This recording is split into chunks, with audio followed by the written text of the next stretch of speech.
Raise your hand. Vital Prabhu. У меня вопрос про доброту. I have a question about kindness. Kindness, about... Вы как-то говорили, что все наши действия, когда мы находимся в обусловленном состоянии, какими бы нам они не казались чистыми, искренними, они все не лишены корысти. You told that in this world, because of our conditioned nature, even if we do something for benefit of others, we still have some motivation for ourselves. Таким образом, вопрос возникает такого плана. Существуют ли вообще добрые люди, если мы не говорим про вайшнавов, а просто существуют ли добрые люди? И такие понятия, как искренность и смирение, включены ли в понятие доброты? Can we find the really kind people in this world, even not among Vaishnavas, just kind people, and characteristics as sincerity and humility, are they included in the nature of kind person? И как коррелируется между собой доброта и пуруша-абхиман? And what is the connection between kindness and Purusha Abhiman? Ganatimarandasya Ganandana Salakaya Chakshurun Militam Dena Tasmai Sri Gurave Namaha. So, this question has some parts. First of all, is there real kindness in this world? And are there persons in this world who have a genuine kindness and act without any personal motivation? And then, are there persons who are really sincere and humble? And how does it relate to the Purusha Abhiman? Puja of Mahadev is going on.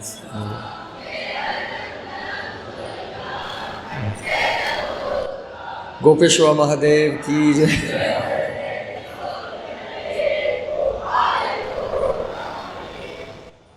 Acha. So, in Bhagavatam, it is said, Yashasti Bhakti Bhagavati Akinchana Sarva Gunais Tatra Samasate Sura Kuta Harav Abhakta Kuta Mahadguna Harava Bhaktasya Kuta Mahadguna Manorate Nasati Davato Bahi. The meaning is, if a person has bhakti to God, to Bhagavan, then all the Samasate Sura, all the great qualities of the Sura, the demigods, come to that person. Generally, the translation is like this, and it's understood in this way. But our acharyas have commented that here the word Sura does not mean like Sura and Asura, the demons and demigods. Here the word Sura means devotees. In other words, Yasyasti Bhakti Bhagavati Akinchana, if one has devotion to Bhagavan, Akinchan, without any sense of being the possessor of anything. Nothing is mine. Even my own soul is not mine. It belongs to Krishna. Akinchan Bhakti. Then, for that person, all the qualities of great devotees, that means the qualities of Prahlada Maharaj, the qualities of Ambarish Maharaj, the qualities of Uddhav and Narad and great Vaishnavas, these qualities come to that person, not demigods. Why do you want the qualities like the demigods? You get the quality like Indra, then you can drink the Somaras, you can make offense to Brihaspati, you can try to have an affair with the wife of Gautam Rishi. Maybe you can come to Braj and try to smash it and flood and kill everyone.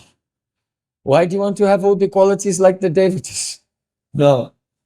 So this verse said, you become infused with all the qualities of great devotees. In fact, Sarva Maha Guna Gana Vaishnava Sharire Krishna Guna Krishna Bhakti Sokale Sanchari. It means that all great qualities are there in the body of a pure devotee. In fact, Krishna, his own qualities, he infuses his own qualities into the devotee. That's why Acharya Mam Vijanya Navamanyeta Kahichit. Krishna said, the Acharya is myself, because he infuses his own qualities into the devotee. So that's the first part of the verse. Yasyasti bhakti bhagavati akinchana sarva gunais tatra samasate sura harav abhaktasya kuta mahadguna. But if someone is abhakta, not a devotee, then kuta mahadguna, where are his great qualities? Does not have great qualities. So if you say, can someone who is not a devotee have good qualities? Then Shastra is saying, no. He has no, that means he has no eternal, transcendental, permanent qualities. Why? Manorateinasata dhavato bahi. Because that person, he is running according to the manorat, mental speculation. He is identifying with his mind, and his mind is just taking him. Manorat means chariot. The soul is riding on the chariot of the material mind through the jungle of the sense objects. Like this, forever and ever, without any respite, without end. So those who are not devoted to God, they have no good qualities. What about kindness? There is such a thing as sattvic doya. That means showing compassion to others in the mode of goodness. Sattvic doya.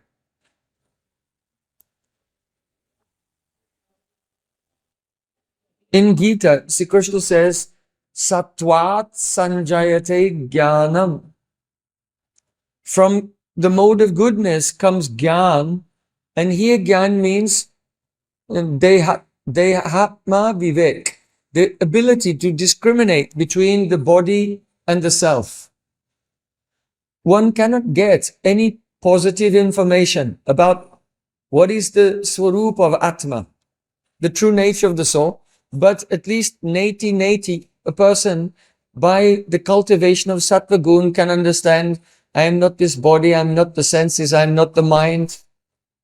But unless they get shelter of the lotus feet of the Lord, unless they come to devotion, then aruya krishtena parampadam tata patantyadon anadrita yushmad angraya. Because the soul, he is tatasta. He cannot be without shelter. Either he is in shelter of the material energy or the spiritual energy. So a person may rise up and understand, I am not this, but who am I? For that, Jivera Swarupai Krishna Nityadas, he has to take up bhakti, then he will have shelter of the spiritual energy. So even if a person rises up and realizes, I'm not the body, but they cannot be steady there, and they'll go down if they don't honor. They are anadrita, they don't have honor for the service of the lotus feet of the Supreme Lord. And therefore it is said that anavastasya chitasya prasadopi bhayankara.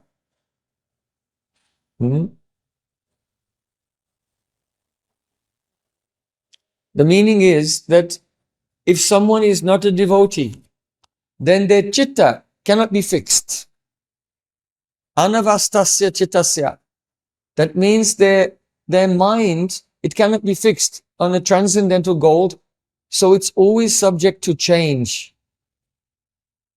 So anavastasya chitasya prasadopi bhayankara.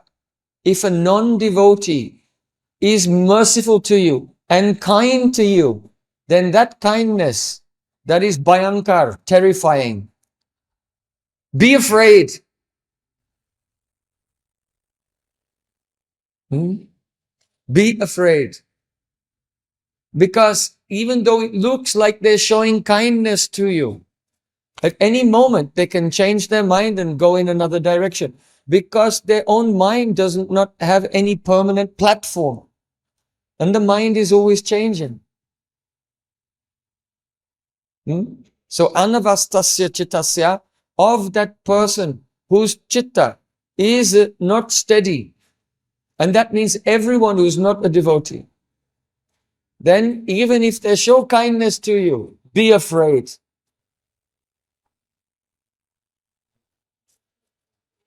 Because it will be a trick. One thing, by receiving the kindness of a worldly person, then you get attachment. Because the dati pratigrinati guyamakit, the exchanges of affection between two beings, it binds them together. And that's why the dati pratigrinati, the 6 exchanges of love and affection, we have to do with devotees, because it will bind us in a relation with the devotee, will lift us up out of the world. But if we'll have the exchanges of love and kindness with the materialistic person, it will bind us to this world. So, there is such a thing as the nishkam kama, that a person is giving in charity and not desiring the results. And from this his gyan will come. But as we mentioned, it's unsteady, they'll go back down again. Unless they'll do the Bhagavad Arpita Nishkam Kama Yoga. That means they may give in charity without desiring the result, but they're doing it in the name of God. So there's an element of unmukata. There's an element of turning their attention towards the Supreme Lord. Though it's technically not bhakti. It's technically not bhakti. But because there's some element of remembrance of the Lord, it will gradually cause their evolution and their tendency to associate with devotees and take up bhakti. So it can be purifying in an initial state, in early stages, somewhat purifying.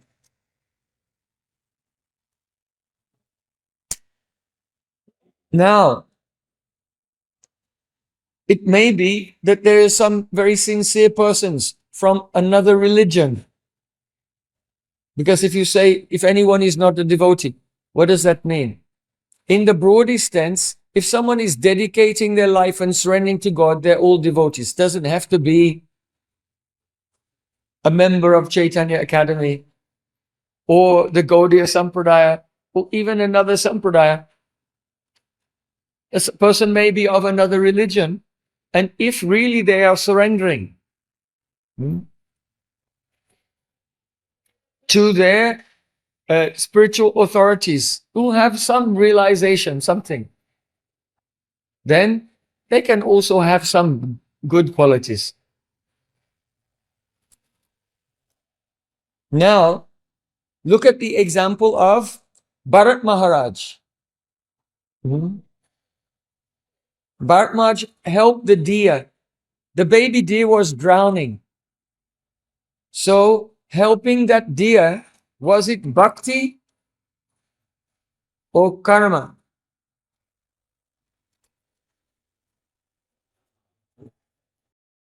Was he obliged to do it? No. It would not make it. He's doing bhajan and the deer drowns.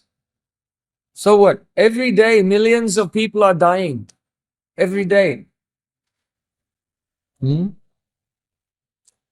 So he did not have any obligation, especially he's come up to the stage of rati as well. Nevertheless, it's the nature of devotees that they have kindness. Hmm? And so he helped with that deer because he was not in meditation at that time. His meditation was broken by the roar of the lion, and he saw it. If he were in Antardasha, in Samadhi, and he didn't see it, and the deer drowned, that's another thing. But he was out of his Samadhi, and he saw, so he thought, let me help. So that is called Sattvic Daya. Sattvic Daya. So activities in the mode of goodness, if there's no attachment, then they don't cover bhakti. Because sattva gun is not bhakti, but it's like a window. Just like from this window, the light from outside is shining in. So sattva gun is clear, so the light of bhakti can shine through the window of sattva gun into the heart. Hmm? Rajagun, tamagun is not like, that is like the, tamagun is opaque. A person, sorry, Rajagun is, if someone is in Rajas, but they associate with advanced Vaishnav, or some light of bhakti will come, but it will be distorted. It will be opaque. Yeah? Like a, not a clear glass, like stained glass. If the light shines through the stained glass, its actual quality is not perceived as it is. So Rajagun is opaque, but Tamagun is just like the wall. Nothing will, it will block everything. So Sattvagun is like glass. It does not necessarily obstruct bhakti unless you become attached. So what happened with Bharat Maharaj? He did Sattvik Doya, mercy in the mode of goodness. And it's not wrong. But he became attached to the deer. And that led to his downfall. Jayato Vishayan Pungsa Sangasteshu Pajayate. He meditated afterwards. Instead of meditating on mantra, he meditated on the deer. And then attachment came. And then gradually he fell down. So you should see in this way. Now, there's another consideration. Srila Bhaktivinoda Thakur and Prabhupada Bhaktisiddhanta Thakur, they have said that if you are a Vaishnava and you have some wealth, some means, and you see someone and they are suffering, they're in need. Oh, not one person on drugs who is stealing to get money for his drugs. You know, because charity, there has to be a worthy recipient of charity also. Because charity can be in the mode of goodness, passion, and ignorance. But we're speaking about charity in the mode of goodness. A person who is really in need and it's worthy to help them, then a Vaishnava should not think, I am transcendental.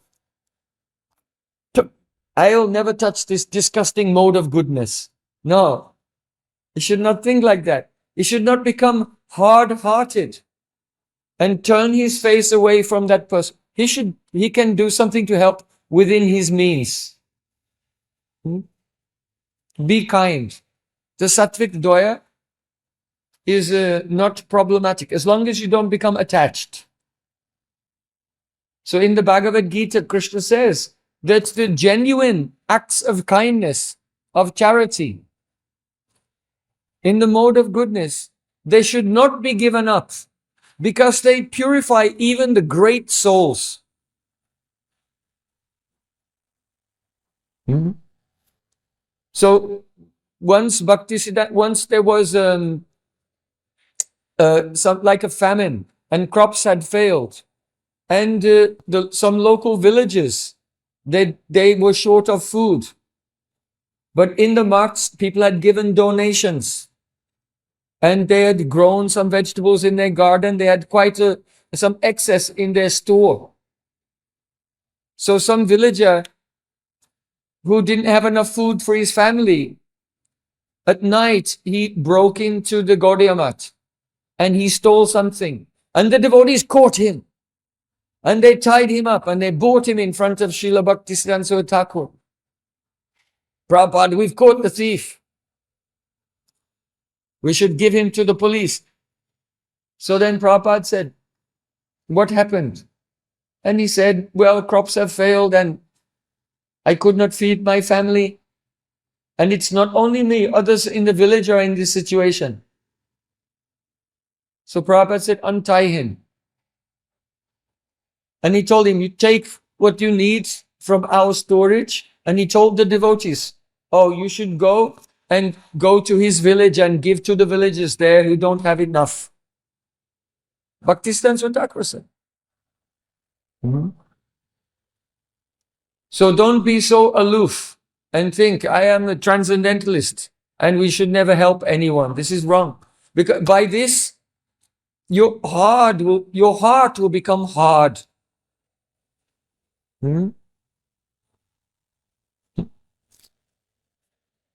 Srila Bhaktivinoda Thakur has written a very beautiful Sanskrit poem.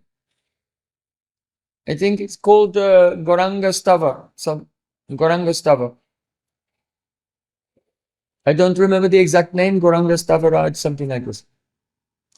And there, in many Sanskrit verses, he has painted a beautiful picture of the life of Chaitanya Mahaprabhu.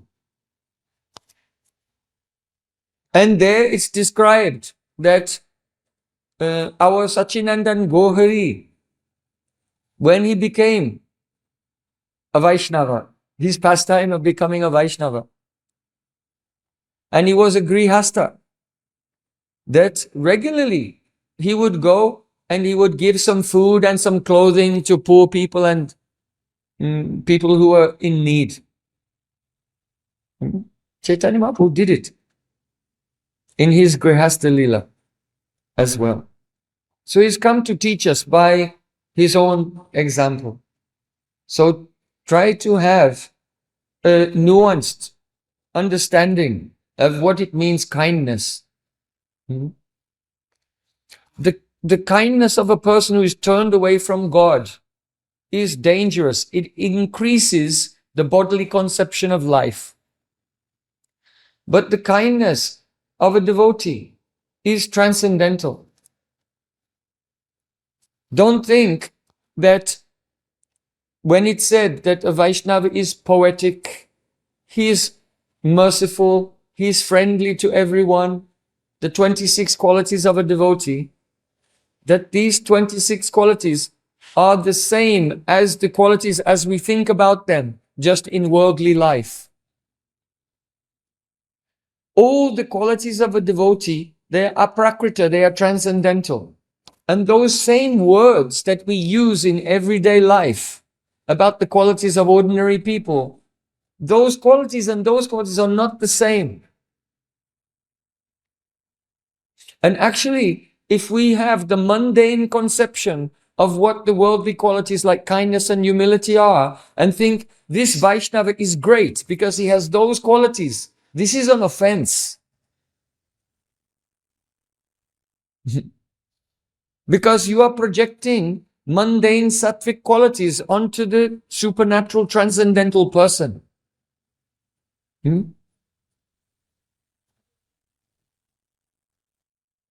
So the humility of the devotee and the humility of a materialist is not the same.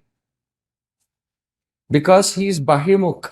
He has purusha, even his show of good qualities is purusha abhiman. We said it yesterday. I am very pakka grihastha. I do all my duties as husband, and this is my wife. But this is Purusha Abhiman because the Maryada Purushottam, Lord Ramachandra, has taken Ekapatni Vrat, and he is the legitimate follower of this vow to have one wife, and his wife Sita should serve him. He's the legitimate recipient of the service of his Shakti, Sita. But if you are married, is your wife your Shakti or not? Is your wife your Shakti or not? No, she's not your Shakti. You're both Shakti. She is not your Shakti and you are not her Shakti. You are both Krishna Shakti. And therefore, even what appears to be very high moral, ethical standard from the material point of view, it is, relatively speaking, it's superior to being sinful or anything like this. It's better from the relative perspective. But the relative perspective is not going to deliver your soul from this world. The relative perspective is why our soul is in this world. And therefore it's Purusha Abhiman. Actually. How can you say every day before remembering Gayatri, Na ham vipro, na cham narpati, na, I am not a Brahmin, Khatri, Vaishya, Sudra, I am not a Grihastha, Vanaprastha, Brahmachari or Sannyasi. I am Das, Das Anudas, servant of the servant of Gopinath Krishna, and then walk around thinking, I am very Pakka Grihastha. I am not a Grihastha and I am also a Grihastha. Which are you? So, outwardly, one may play the role. If you are Grihastha or if you're Brahmachari, whatever ashram you are in, whatever occupation you have to play that role.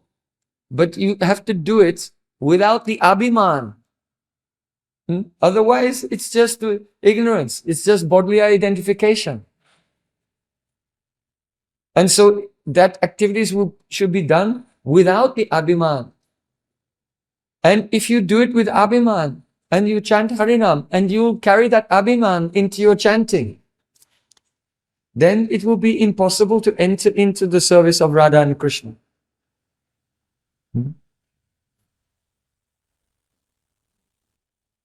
So consider these things. Just in summary, there's a difference between the non-devotee and the devotee. The devotee is not limited to one sampradaya or sect, but devotee means someone who is sincere and dedicated to God. Then, in addition to that, there's a difference between material kindness and spiritual kindness. Because when the devotee, like Gauranga Mahaprabhu when he was a Grihastha, if he helps some poor person by giving them food or clothing, then that the person will think, oh, this Gauranga is so nice. And then by remembering him, they become purified. So when a Vaishnava does something to help some person who is in need, then because the common people develop some conception, oh, this Vaishnava is so nice, let me also support that Vaishnava or associate with that. It's actually, the kindness is not the actual sattvic daya, but it is to create an atmosphere where the conditioned souls have a favorable mood towards the Vaishnavas and the path of bhakti, so their souls can be uplifted. You see? So it's different.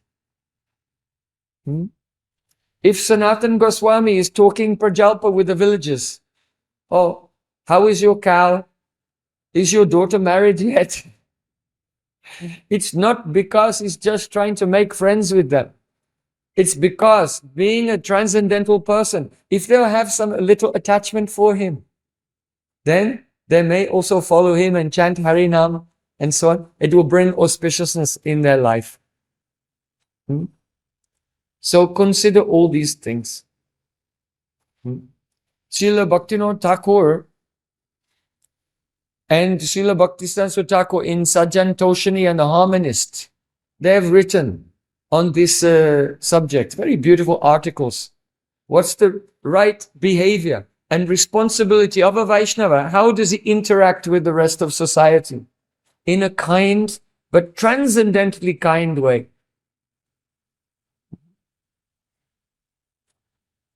Srila Bhaktisiddhanta Thakur ki jai, Srila Bhaktivinoda Thakur ki jai. Sri Sachinandan Gohari, Grihastha Lila in Navadip Dham ki jai. Gaur Premanande.